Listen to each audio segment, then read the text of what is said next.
Chapter 2. The Café and the Cat. Rowan woke to sunlight streaming through unfamiliar windows and the distinct sensation of being watched. She opened one eye. The cat sat on her chest, its face approximately 3 inches from hers, yellow eyes unblinking. "Personal space," Rowan croaked. "It's a thing." The cat didn't move. She sat up carefully, dislodging it onto the quilt, and checked her phone. 7:47 a.m. 17 new texts from Marcus, which she deleted without reading, a voicemail from her former boss that she also deleted, and a reminder she'd set for herself last night. Call lawyer, get appraisal, list property. Right, the plan. Stick to the plan.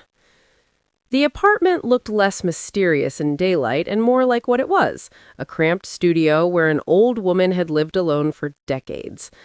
The papers on the desk were mostly bills and handwritten notes. The books were a chaotic mix of herb guides, poetry collections, and what looked like ledgers. One shelf held nothing but jars, dried plants, seeds, things Rowan couldn't identify and didn't particularly want to. The carved symbols on the beams were clearer now, not decorative, or at least not just decorative. Spirals and knots and shapes that tugged at something in the back of her mind, some half-remembered story her mother had told her before. Rowan shook her head. No, she wasn't going down that road. The cat had moved to the windowsill and was staring out at the street below with the intensity of a surveillance operative. "I don't have any cat food," Rowan told it. "You're going to have to fend for yourself." It glanced back at her with what she could only describe as disdain.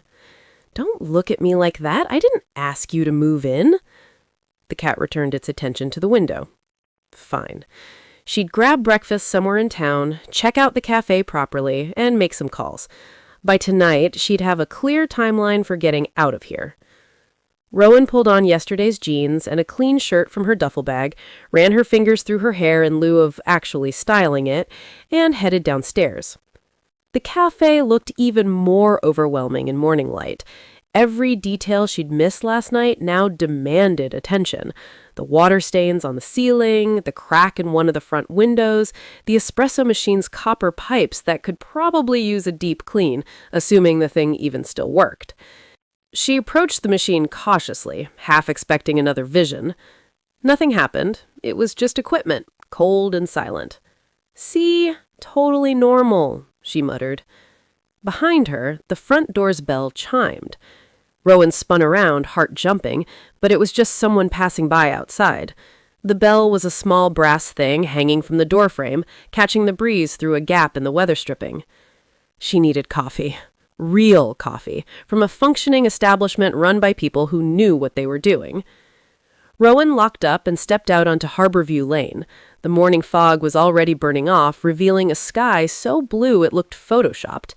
The harbor spread out below, dotted with fishing boats and sailboats, and beyond that, the Pacific stretched to the horizon. It was objectively beautiful, the kind of view that would photograph well for real estate listings. She found a coffee shop 2 blocks away, Tidal Grounds, according to the hand-painted sign, and joined the small morning crowd of locals in fleece and flannel. The vibe was aggressively Pacific Northwest. Reclaimed wood, Edison bulbs, a chalkboard listing single-origin pour-overs, and oat milk options. "What can I get you?" The barista was maybe 20, with a nose ring and impressive tattoo sleeves. "Large Americano, please. Black." "You got it."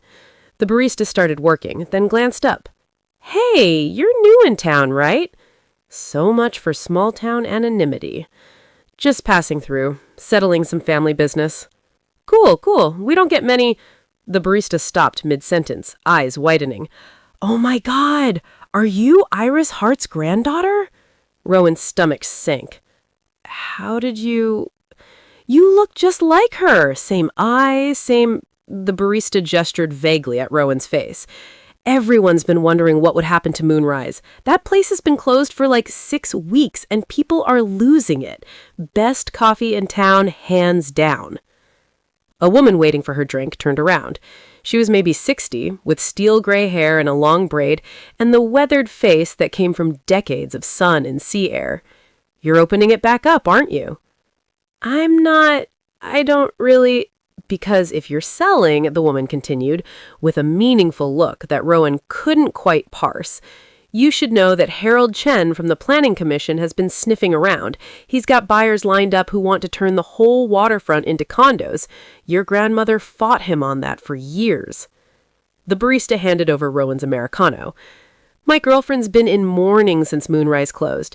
She says nowhere else makes a matcha latte like Miss Iris did. Said there was something special about it." "Special," the woman with the braid echoed, with a meaningful look that Rowan couldn't quite parse. "It was just coffee," Rowan said weakly. Both women stared at her. "Right," the barista said slowly. "Just coffee. Sure." Rowan paid, grabbed her drink, and escaped before anyone else could corner her with their opinions about her grandmother's cafe. The Americano was fine, perfectly adequate, the kind of coffee that did its job without inspiring loyalty or midnight cravings. She walked back towards Moonrise, sipping carefully, trying to organize her thoughts. So her grandmother had been popular. That was nice. It didn't change anything. Rowan didn't know the first thing about running a cafe, had zero interest in learning, and definitely not staying in a town where strangers felt entitled to comment on her family obligations. When she rounded the corner onto Harborview Lane, someone was sitting on the bench outside the pottery studio, watching Moonrise's front door. A girl, no, probably 19 or 20, with dark brown skin, box braids pulled into a high ponytail, and a phone in her hand. She wore black jeans, Doc Martens, and an oversized hoodie that said "Witches Get Stitches" in Gothic lettering. She looked up as Rowan approached, and her face transformed with hope. "Oh, thank God. Please tell me you're Iris's granddaughter. Please tell me you're opening the cafe." She stood, shoving her phone into her pocket. "I'm Nia. I worked here. Well, I work here. Worked? Work? Tense is complicated when your workplace is in limbo. I'm Rowan, and I know you probably want to sell, and I get it. Family business from someone you didn't really know. That's weird and complicated." But Nia took a breath. Moonrise is important, like really important, not just because the coffee is amazing, which it is, but because this town needs it. Miss Iris knew that. Rowan's head started to hurt. "I appreciate that you cared about my grandmother, but..." "It's not just about sentiment." Nia pulled out her phone, scrolling quickly. "Look, I've been running the numbers. Moonrise had steady revenue, loyal customers, and practically zero overhead because Miss Iris owned the building outright, which you do now. You could keep me on, I work cheap, and I know how to run the place, and you'd be profitable by month 2 easily."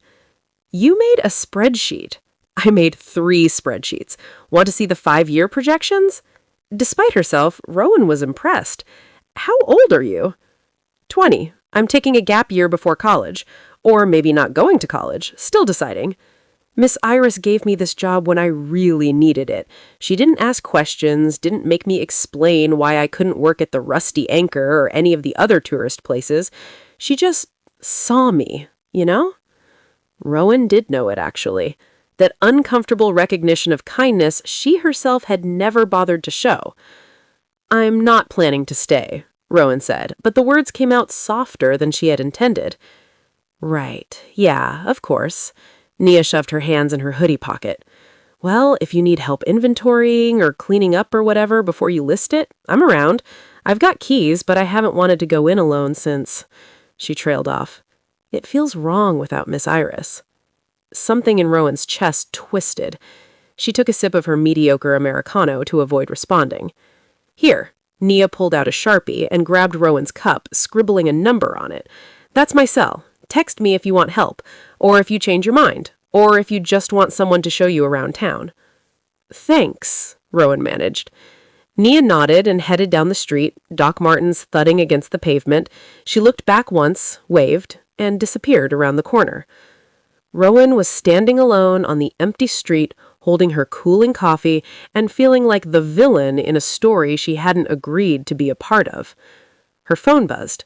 A text from the lawyer. Hope you arrived safely. Let me know if you need anything. FYI, there's some documentation in Iris's desk you should review. Insurance papers, property deed, etc. Right. Documentation. She could do that. Pure mechanical task. No emotional complications required. Rowan locked Moonrise and stepped inside. The morning light through the front windows made the dust motes dance like something out of a fairy tale. She walked to the desk tucked in the corner behind the counter, an old roll-top model that looked like it predated electricity. The top was already open. Inside, stacks of papers, folders, envelopes bound with rubber bands, and in the center, a leather-bound book that definitely wasn't insurance documentation. Rowan pulled it out. The leather was soft with age, the cover unmarked except for a small symbol pressed into the lower right corner, the same spiral she'd seen carved in the apartment beams.